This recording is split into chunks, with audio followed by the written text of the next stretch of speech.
Putin critic Alexei Navalny, 47, dies in Arctic Circle jail.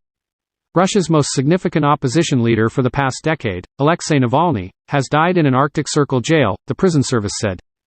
Seen as President Vladimir Putin's most vociferous critic, Navalny was serving a 19-year jail term on charges widely considered politically motivated. He was moved to one of Russia's toughest penal colonies late last year. The prison service in the Yamalo-Nenets district said Navalny had felt unwell after a walk on Friday. He had almost immediately lost consciousness, it said in a statement, adding that an emergency medical team had immediately been called and tried to resuscitate him but without success. The emergency doctors declared the prisoner dead. Cause of death is being established. Navalny, 47, was last seen only a day ago, looking well and laughing during a court hearing via video link. "I don't want to hear any condolences," his mother was quoted as saying. "We saw him in prison on 12 February in a meeting. He was alive, healthy and happy." His lawyer Leonid Solovyov told Russian media he would not be commenting yet, although Navalny's close aide Leonid Volkov wrote on X. Russian authorities publish a confession that they killed Alexei Navalny in prison. "We do not have any way to confirm it or to prove this isn't true." According to one report by Russian state-run TV outlet RT, Navalny had suffered a blood clot. But that was ridiculed by Moscow specialist Alexander Palupan, who treated Navalny in the past, who said that kind of diagnosis could only be made from a post-mortem examination. Within minutes of Navalny's death being announced by the prison service, the international community hailed the courage of Vladimir Putin's biggest domestic adversary.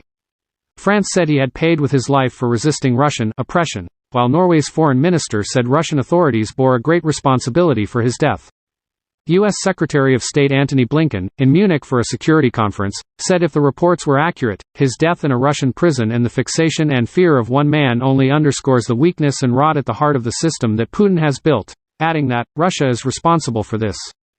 Mr. Putin's spokesman, Dmitry Peskov, said merely that Navalny's death had been reported to the president, who was on a visit to the city of Chelyabinsk. "Medics must somehow figure this out," Mr. Peskov said. UK Foreign Minister David Cameron said, "No one should be in any doubt about the dreadful nature of Putin's regime in Russia after what has just happened."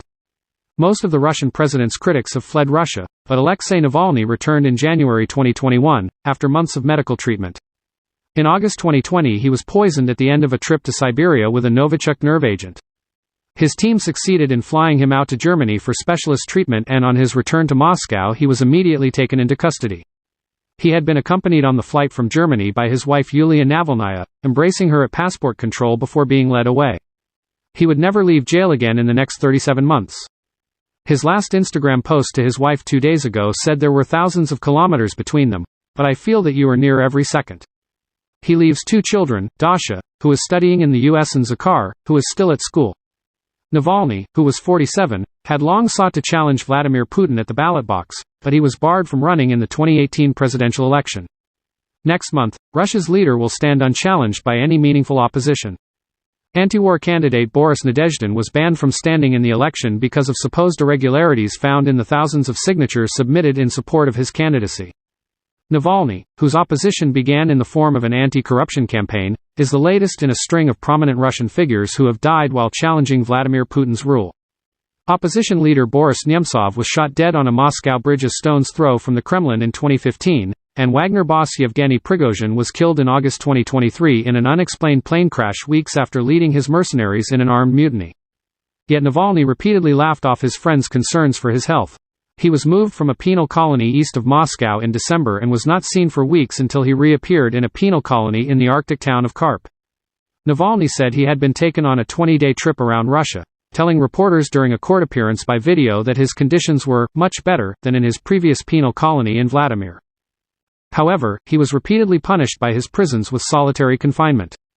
His spokeswoman Kira Yarmish said last month he had spent more than 280 days in isolation. Navalny had not been due to leave prison until his 70s, because of his most recent conviction for extremism last August.